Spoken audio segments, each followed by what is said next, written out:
Welcome to the first session of FSWC's revived In Conversation with a Survivor speaker series. Thank you for being here with us during these difficult times. My name is Elena Kingsbury, and I am a senior educator with FSWC. I have the honor of hosting today's program, a very special discussion with Holocaust survivor, educator, and retired social worker, Gershon Willinger. Gershon has shared his testimony with thousands of students in the broader public across Canada. This past summer, he also joined FSWC's annual Compassion to Action trip, helping to guide community leaders on a journey of remembrance through key sites of the Holocaust in Poland before the group traveled on to Israel. We will get started in a moment, but first, let's review a few housekeeping items. Please feel free to leave your cameras on or off throughout the program. Microphones will please remain muted, but if you would like to ask Gershon a question, please enter it in the chat and we will do our best to answer. We will begin momentarily, but first, I'm just going to provide a very brief summary of Gershon's early life and journey of survival during the Holocaust for anyone who has not had the honor of hearing his testimony before. Born a Jewish refugee in Nazi-occupied Holland in 1942 to German parents, Gershon was an orphan before he reached his first birthday. He does not have many direct memories from the Holocaust, and he never knew his mother and father, because in desperation, they gave him to a Christian family to hide his Jewish identity and keep him safe soon after his birth. Unfortunately, Gershon's rescuers were betrayed, and his Jewish status was soon revealed to the Dutch police. Gershon was removed from his foster parents, and along with a group of 50 other children, transported to a series of concentration camps. First Westerbork in Holland, then Bergen-Belsen in Germany, and finally on to Theresienstadt in Czechoslovakia. In the summer of 1945, he was liberated by the Russian army. It was then that the Little Holocaust began. Gershon's post-war life speaks to the confusion, displacement, and trauma of children who survived the Holocaust while their parents did not, and the difficulty of carving out an identity for young children who were orphaned by the crimes of the Nazi regime. More than that, Gershon's life is a testament to the incredible resilience and strength of those who grew up in the shadow of the Holocaust. We need their voices now more than ever. I invite you all to join me in welcoming Gershon today. Thank you so much, Gershon. It's really great to see you as always. So Thanks. To start us off, could you just maybe share a little bit about why you first started to speak out about the Holocaust? When did you start to share your testimony? I started to share my testimony when I was in my early 50s. Until then, I had a difficulty because a child who was very young and doesn't have the direct memory of what he went through in a concentration camp, I did first think that I didn't have a right to talk.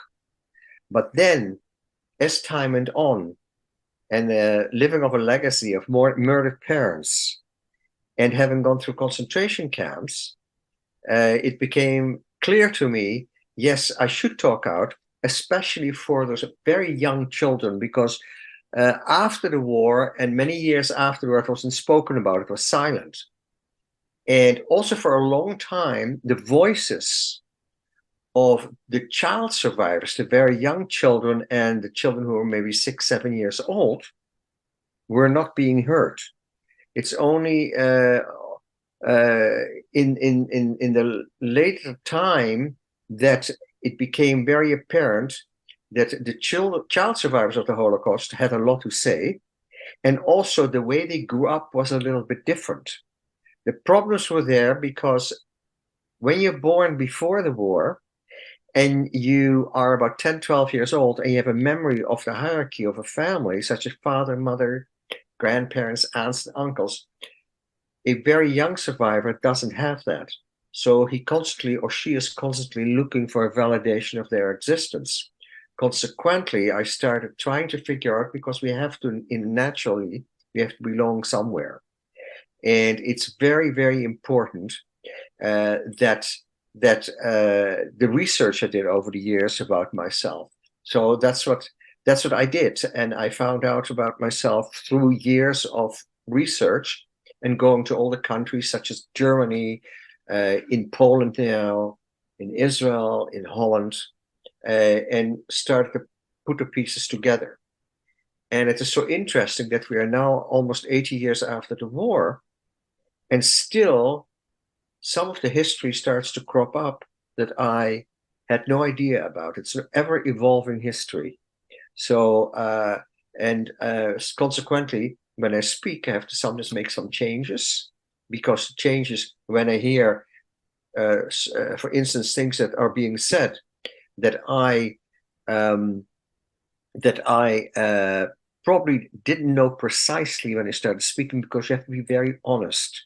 When you're a Holocaust survivor, you have to speak really, no exaggeration, at the best way you know it, because with the Holocaust denial that is in this world, we really have to be very concise and precise how we tell our story. Absolutely. And I admire so much the document trail that you have uncovered, and that you use as a teaching tool whenever you're engaging with students. Yes. And you touched on this, and you often speak about students with this phrase in mind, the Little Holocaust. Can you explain maybe a little bit, as a spokesperson, as you say, for the young children, what does that mean? A Little Holocaust, we called that in the Netherlands, where I was born, in Amsterdam, we called after the war, when these children came back and couldn't make own decisions, and people had to make decisions for them. These children didn't know whether they had parents, whether they had family, and it was labeled at that time the Little Holocaust, what to do with all the small children who came back after the war. Because really, the Holocaust is over, but then the residue of all these children who don't know exactly who they are and cannot exactly express themselves properly has to be sorted out. So there was a very disquieting time after the war for small children like myself. Through orphanages, I was fortunate that my wartime parents, the Righteous Among the Nations, were looking for me. So I was allowed to go from the orphanage to their house and stay with them for some time. But between 1945 and 1950, I went from pillar to post to all kind of institutions and places where people looked after me. And obviously, as a small child, you weren't the decision maker. Decisions were made for you. It was a very confusing time, and there was no family constellation to speak of, because you moved, when you got used to one place, you went to another place. So you live on the legacy of the Holocaust, which I didn't understand because I was too young at the time. And when I was finally placed after 5 years of going back and forth, I was placed in a permanent Jewish foster home, a childless couple who took me in. And I was 8 years old at that time. So really, between the age of 3 and 8, I was sent from pillar to post. And that's why we serve, because as a result of the Holocaust, and that's why we call it the Little Holocaust, because we speak only about those young children. And I was obviously one of them. And the 50 children that you spoke about, we were all between the ages, from Westerbork in Holland to the transit camp, we were all between the ages of the youngest being 18 months, survived the war, and the oldest being 7 years old. And we were looked after by 4 young ladies who had to accompany us when we left Holland, the transit camp, to go to the east, to look after us to the best of their ability, because nobody knew what was going to happen. But it was 1944, so already the war was not at an end yet, but it was slowly coming to an end. And because after the war, all the running around and the being displaced and being in all kind of homes and looking for foster homes for those children, as you could compare to today as well, displaced people, children are by themselves, homes have to be found. But we refer it as the Little Holocaust because it's as a result of the Holocaust at that time. Thank you. Excellent, excellent explanation. And I think, something that I always find interesting, when I've heard you speak so many times, and I've picked up so much wisdom from you. And I think something that's very interesting is that for you as a child, because of your experiences being in that group of 50 children, that you felt more comfortable in groups of children than, with adults, or kind of interacting in a more typical family dynamic. Yes, Yeah. and I remember, you probably remember that photo where I was with the father of the orphanage when I had my PowerPoint presentation. And it is normal because if you have no proper family constellation, what is happening? The children around you become your family, although you don't understand, but those are the faces that you see all the time. And I consequently felt more comfortable in the presence of children because I didn't really know what parents were all about. What is a regular family? So that's and we have that today all over the world as well.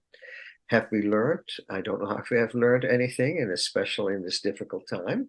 But yeah, I really at that time felt, until I was placed in a permanent foster home, where I was taught to say father and mother to my new foster parents, was very difficult in the beginning. I came also back, not toilet trained. I came also back. I remember very clearly learning to walk the stairs, and consequently, I was labeled at the time, and I found it in the papers in Germany and other places as well. That I was labeled, and labeling is very bad. We shouldn't label people, but I was labeled developmentally delayed. Of course, that changed over time because people knew that there was just a gap in family, in education, in properly raising a child. So that's why that label was given to me at the time. Excellent. Wow. And to go back a little bit to the question of, as a speaker, I think, you mentioned the fact that it was difficult maybe initially to begin speaking. Maybe in some ways there has been, a certain idea of what it means to be a survivor. But as younger survivors, such as yourself, have stepped forward, you're helping challenge that idea. So how do you think your experience as a speaker is maybe a little bit different from speakers that were older during this time, during the Holocaust? Mine is different because although I went through concentration camps during the war, I don't have a memory. So my memories are really as the war ended in Theresienstadt, knowing, and I've always mentioned that I was picked up and put in an army truck, and that we picked up clusters of children and went back to Holland. I also feel that I speak. I think when I speak to students in schools, they can identify, because what I do usually ask, who tucks you in at night when you go to bed? Who is responsible for your education? Who is responsible for your nourishment? Who loves you? And then put yourself in a place that unfortunately many children don't have that. So the connection then comes together with those students I speak to. And it doesn't really matter if the students are grade 7 and 8, or if they are in the last year of high school or university students. It's a universal topic, and everybody seems to understand that. So for me, it was very important to really delve into the importance of the young child survivor whose problems and whose outlook on the world is different. We were able to receive, because we came back so young, we were able to receive an education. Many children who were 13, 14 when the war ended, there was a gap. They weren't able to have an education. So those are, and many of my contemporaries with my education have had went to universities, and were able to study and learn something. So, and that makes it all also different. What makes it also different that I didn't have the hierarchy of a family. So consequently, as I told you already, I had to go for myself to the archives in Germany, to the archives in Holland, to the archives in Yad Vashem in Israel, to Yad Vashem, the Holocaust Museum, and now so the paper trail gives you a identity and a validation of who you are as a person. Because today I know one lady, she is my age, maybe a year older. She until today doesn't know who she is. So the precision with what the Nazi regime were very good in the bureaucracy and in exactly documenting what happened. So I was one of the lucky ones that there was a paper trail for me. Also because I came from Holland and the Jews from Germany as well. But if you came from Lithuania or you came from Czechoslovakia at the time and Romania, you didn't have that opportunity because it was all documented. So it's not to say I was fortunate enough that I had the documentation and that even I received photos. What is a photo? Yeah, family pictures. But to me, a photo is a treasure because that's what you have. So if my parents' picture hangs in my living room, I have it and I can just only fantasize who they were and what they are. I know what they did for a living, but and that's what children I'm talking about of my age in those days. What was we had a fantasy, so we didn't want to accept always that we didn't have parents. What we did is fantasize and conjure up a picture in our minds. In my mind, it was for years, my parents must be somewhere in Siberia, and I'm sure that they are going to come back. But then slowly, when you mature and you get older to your teenage years, that fades away then. We also, and not only me, the resilience. You become very resilient. You become, you don't take things for granted because you haven't had it. And when you suddenly get it, and the new foster parents I had looked after me, consequently, they had a very hard time. I was again very fortunate that from the age of 8 until 13, I had psychiatric help, which was very, very special in the early 50s. And it was from 8 to 13, and then from 15 to 17 again. And that really, I was again, it was for me very fortunate that I received that help. So each story is so individual for each person who goes through a traumatic experience. And so my story in this case is I've been saying to myself over the years, I have nothing to complain about. I'm actually very lucky that you are alive, that you were able to establish yourself and have an education. So, but we little children who grew up in chaos don't take that for granted. Thank you.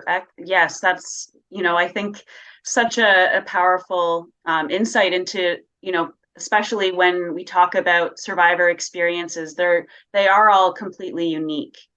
And that's such a good reminder of that. And I think you touched on a lot of different points there that I'm sort of spinning in my head, but I do want to come to something very important that was, I hope, a special experience. It certainly was for our organization. When my coworker Daniela received an email earlier in the year regarding some information about your father and uncles and their high school career and the connection that you made with a group of students. Can you share a little bit with us about that experience? Yes, when I received that call first from Daniela, and he was visiting the relatives, and it was very exciting because there in the school in Düsseldorf in Germany, there were 41 Jewish students. There's also a history club, and that history club went down into the catacombs of the school, of the old school, and took out old dossiers, archives, and of some of the students they had at the time. And so I had a meeting with those students and also with their teacher. And what they presented me with were the report cards of my father Guido, my uncle Kurt, and my uncle Istmar. And they were respectively born in 1900, 1901, and 1908. My father was the youngest boy, but after him, there were two girls. When I spoke to Germany, they had no idea that my two aunts were survived the war, because it was an all-boys school. It was a gymnasium, not as in sports, but a gymnasium, they called it in Europe. And it was very strange to see. And it was, I thought it was, here I am at over 80 years old, and I get to see the report card of my father, who I haven't really met properly ever. And he wasn't the very best student. The behavior was very good behavior, and the report cards from and subjects. So they talked to me for quite a while. I gave them my story as well. This is extracurricular. This history club of the youngsters, the high school students, and they liked it so much what I had to say, what they had to say to me, that please God, we get it's peaceful and we can go, that they want me to come in June to Germany to put down a Stolperstein, which is a stumble stone, where they put down for people who, with the names of where people lived, or where, in my case, for my father, where he worked, which was another city, as a chef, and he was in a kosher hotel there. Now, so we talked about it at length. They sent me even my grandmother's picture of my grandmother's store, who she was quite an independent woman in those days. The textile store was in her name, which in those days was very special, because emancipation of women wasn't that great at the time. And so I got a whole history. So when I go to Germany, I will see where my grandfather lived. My grandmother lived, and I will be taken to other places as well. And they promised me that they would look into the girls' school where my two aunts probably learned and where they went to school. So it was an amazing experience for me, because here am I so many years after the war, and suddenly out of the blue, there is something tangible. There are report cards, there are students, there were students in that school, and I was talking about my father and my aunts. So that really touched me quite deeply, and I was very, very glad that I was able to do that.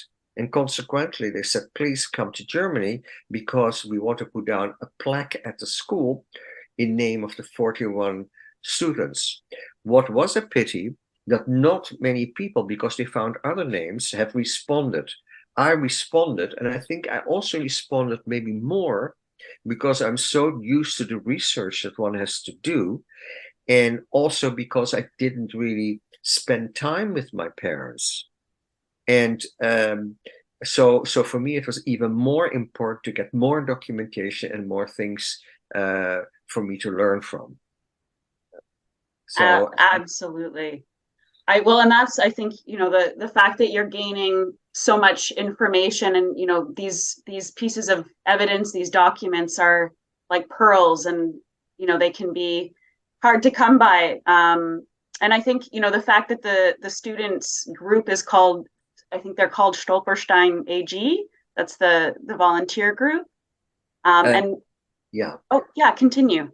No, continue, please. Yes, I'm No, I just. just was, so you explained a little bit about what that word means, but maybe, so this is a project that Germany engaged in the aftermath of the Holocaust, right? Can you Yes. explain a little bit more The about that? aftermath, really in recent years. Mm, Recent years meaning maybe in the past 15 years, the very most. It's a brass plaque, little squares in cement, putting in the ground. Some people objected for it being in the ground, because they said we walk over it. But then I was not insulted at all, because I said to myself, when you want to read what's on the ground, you have to bend over. So if you have it just on the side, you just skim over it.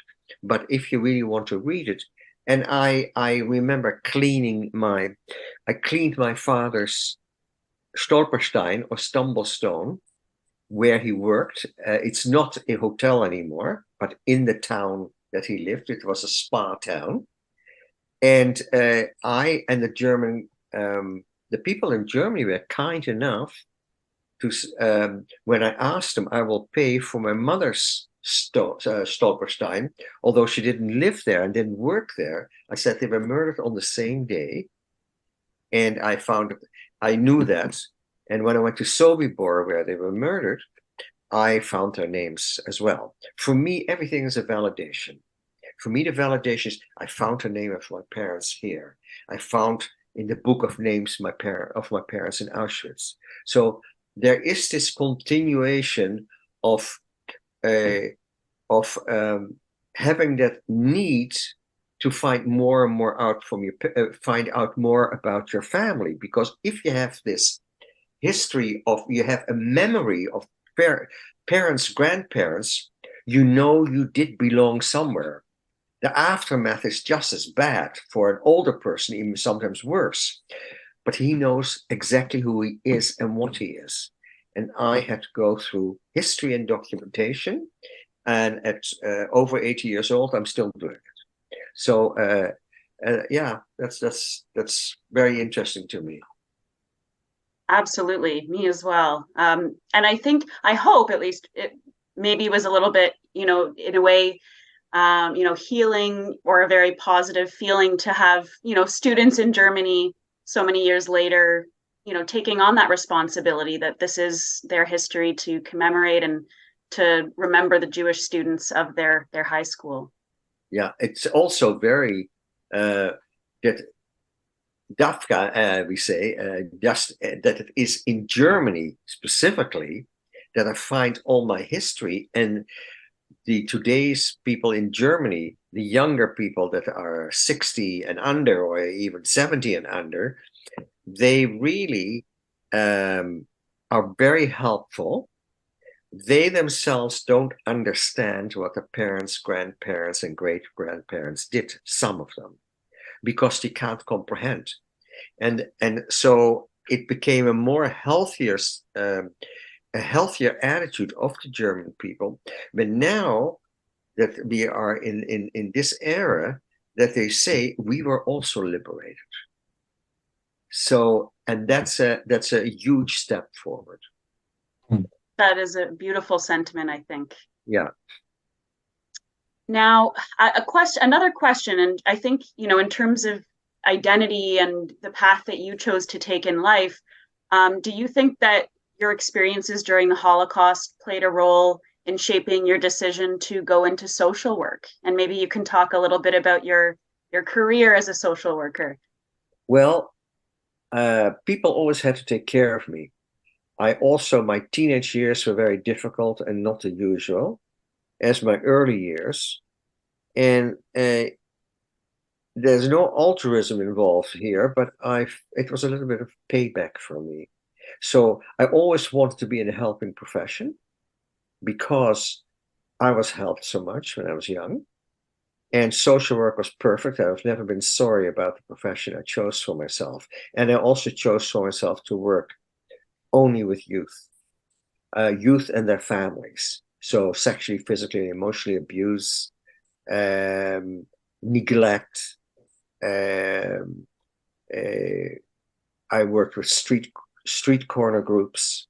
So you try to take the children from the street, very young and poverty-stricken people, and try to make something of them and get them involved in school. So that was really my path in life, that I worked my whole life with youth from the age of 0 to 20. And the Holocaust has, when I can now explain that to myself, and the Holocaust definitely has something to do with that, in that sense, that it is so important to get professional help when you come out of a certain situation. It's so important to catch children at a certain age so that they will be growing up and that they will have a chance to be resilient and make something of themselves. So was a big motive for me. Yeah. Absolutely. Thank you. And I think, yeah, especially conflict is often, it's traumatic to people of all ages, but children are the ones that often need the support most in the wake of these events. And I think, oops, sorry. I think this is a good lead into just talking a little bit about, as a Canadian, and the fact that, you did a lot of your work in your career in Canada. How do you think your experience as a Holocaust survivor has shaped your identity as a Canadian today? Well, as a Canadian today, okay, I worked already as a social worker in Israel for many years. And then when I came here, I continued that. And children are children, youth are youth everywhere in the world, different circumstances. And the treatment and the help that you render to that youth is quite universal. However, I must say, Canada I came here at the age of 35. That's already pretty old, with children and my wife. And so I am Canadian. I obey by the law. It's, compared to other countries, a very good country. I try to live as a good Canadian and be involved in the community where I live. But because of where I come from, and especially with the antisemitism rising its ugly head in many, many places, even though there is at the moment a war in the homeland of the Jews, that's where my heart is always. Not because of this current situation that exists, and we are all very upset about it. And so I left Europe saying I will never live in Europe again, because I was stateless in Holland, and I only became. I was a refugee. I became a Dutch person at the age of 17 when my foster parents adopted me so that I could get papers. And I used these papers to leave Europe and promised myself never to live in Europe again, which I never did. So Canada is a new country. It's evolving. So many ethnic groups, so many other people. I find a place for myself, but I always look over my shoulder. And I've always done that. I always look over my shoulder. It's very good and it is wonderful, but it could happen again. So I never take for granted that I have the freedom to live the way I see fit for me to live as a Jew, as a group, belonging to a certain group. And I feel comfortable, especially as there's so much ethnicity here in Toronto. So it's a good country. It's a very good country. And it's still evolving, because with indigenous people, I'm very happy that came out of the woodwork, because that first of all was a terrible story and a terrible history that Canada has to take responsibility for. And the eve of the Second World War, when the St. Louis came to North America, Canada, there was an expression used: none is too many, and we weren't accepted on these shores, that has also completely changed. We have to constantly work at it, and that's why I say dialogue, and more dialogue. So more encompassing. I'm not saying yes, I focus on the Holocaust, but I focus on other people, other groups who are marginalized as well.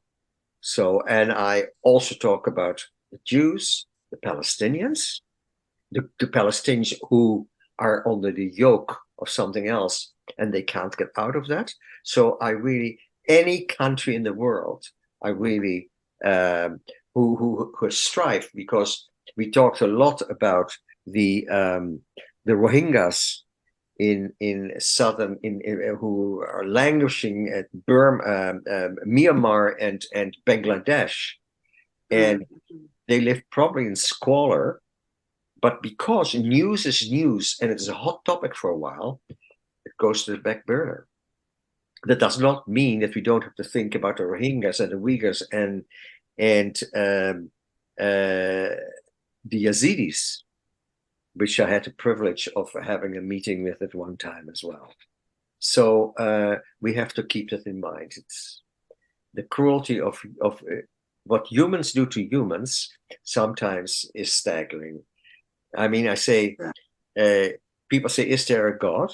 Yes, but if there's a God, he gave us a choice in what we're doing and what we want to do. So. Oh, so insightful, Gershon. I think on that note, I do want to just ask if you're comfortable sharing. Have you experienced anti-Semitism in Canada? Well, I have experienced anti-Semitism at work when I was still working. Very slight anti-Semitism, very small things such as, well, what is happening? It's an apartheid state where you come from, Israel. How come you read a paper in the lunchroom? You want something for free? So this stereotyping of Jews. So that I did something about it immediately, because I said I don't come to this country to live with all the trimmings, with the freedom that we have, and not open my mouth. So I made sure that wasn't going to happen again. I was also one of the only Jews in that organization at the time. So I have had it. I'm not talking per se anti-Semitism today. No, I don't see. But what I do see when I go to the synagogue on the weekend, I see a police officer, I see security guards, and since a week ago, there's a cruiser in the front as well. I see that. I'm very thankful that it is there, because our Metropolitan Police of Toronto and also of York region are very well organized and very cooperative. So as Jews, especially, when they circle our synagogue, and we don't see it anymore even, because we're so used to it, it becomes a norm. But we never forget to say, thank you very much for looking after me. When we leave at the end of the day, we leave the synagogue and go home. So yes, if you talk from that standpoint, our safety, I'm also more and more careful. Where do I wear my yarmulke? Can I wear it in the street? Can I not wear it in the street? So in France today, when you go to a Jewish day school, do not walk in the street as children with your uniform on or covered over, and you're advised to take your skull cap off.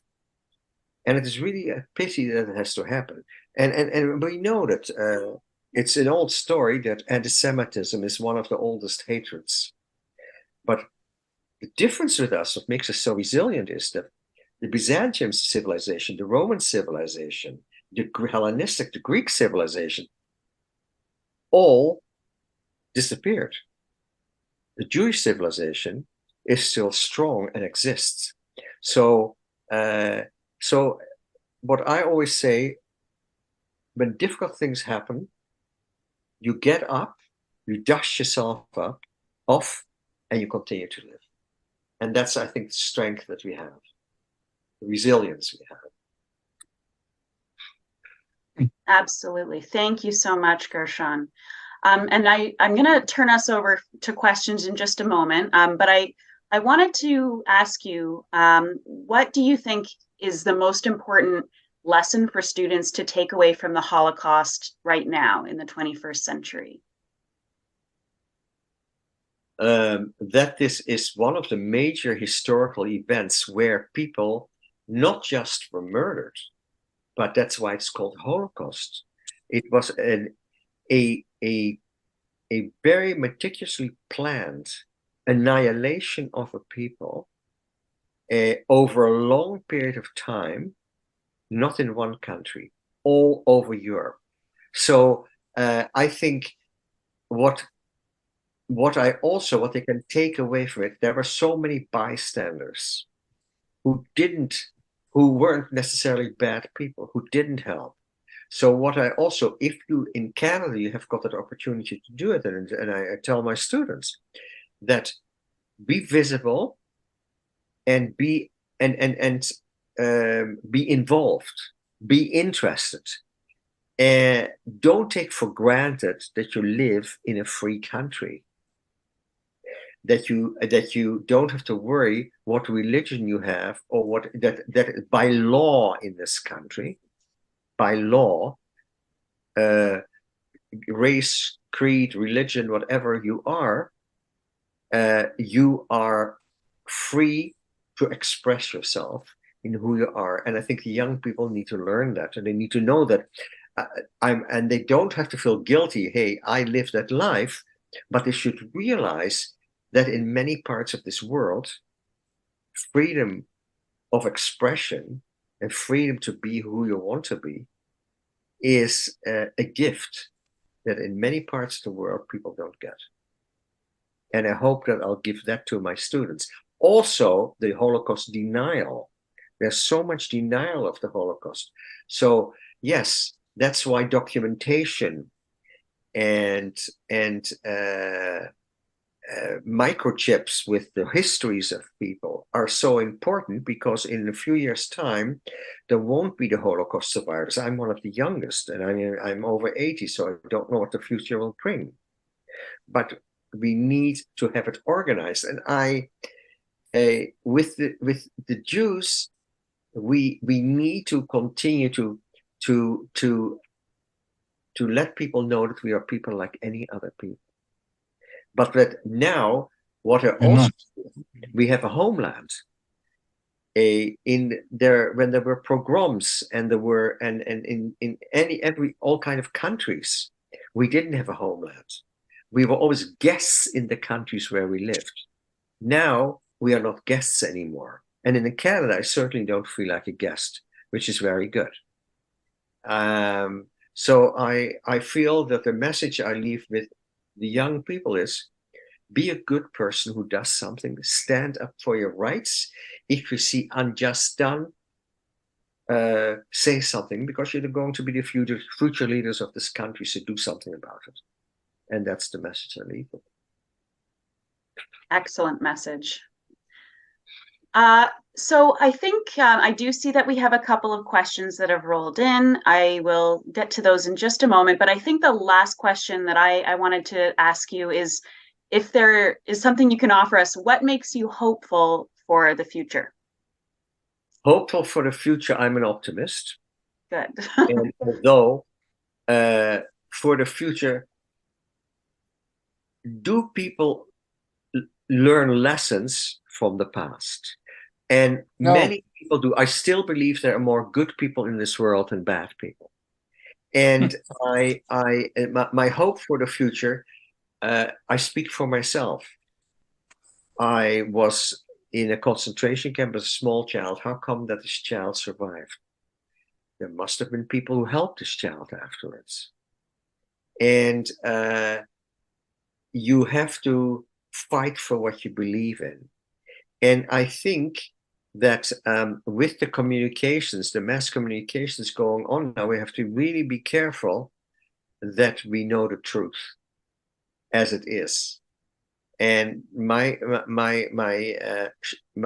messages show an interest in the world around you, and And I see so many wonderful young people I speak to, and it gives me hope for the future, because the old people, we are old now, but the young people have a whole life in front of them, and they are the future of tomorrow.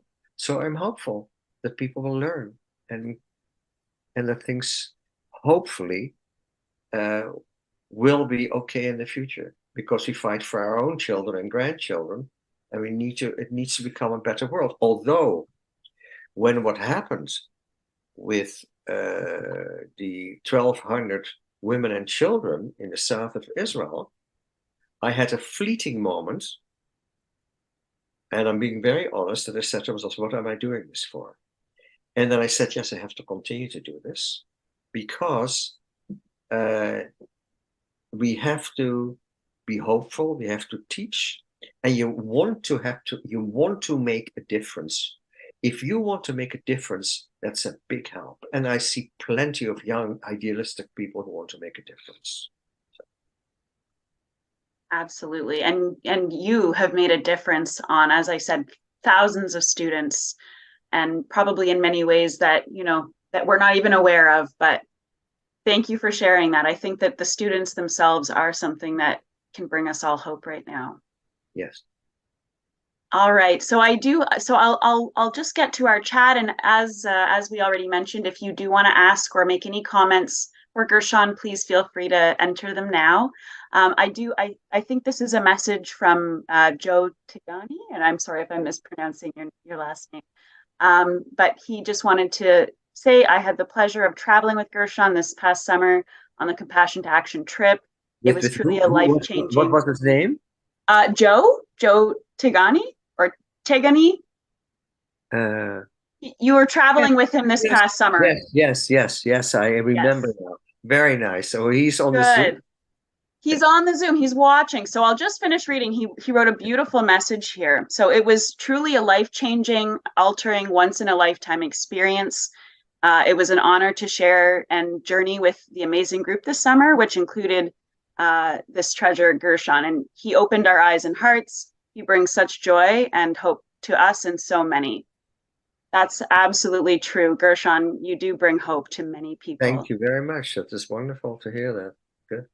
And so something, because we have to be ambassadors. When we go to a concentration camp or we visit, we have to be ambassadors, and we don't want this to happen again. And it has to open our eyes. We have to see things. We have to judge for ourselves what we see, and we have to use it for a good purpose, of course. Okay. Absolutely. Great. And a question from Christopher Probst. He is saying, I made the connection with Anne Frank, just like Mr. Willinger. Anne Frank had German parents, hid in Amsterdam. She was transported to Westerbork and died in Bergen-Belsen. Has Mr. Willinger ever been able to research if he has had a deeper connection with Anne Frank or anyone who she was hiding with? Great question.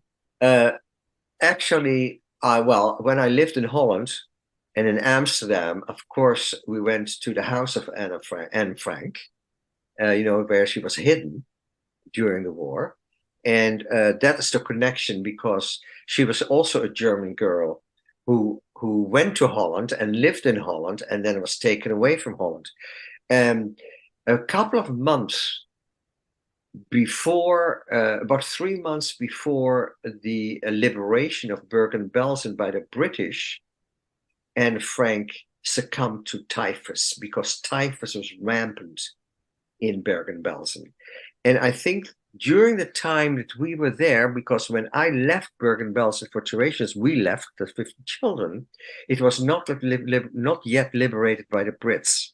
So what I try to find out, if at the same time that this contingent of the children from Holland that came to Bergen-Belsen initially from Westerbork, if Anne Frank was there at that time. So yes, I have a connection, because both of us have a similar but very different history.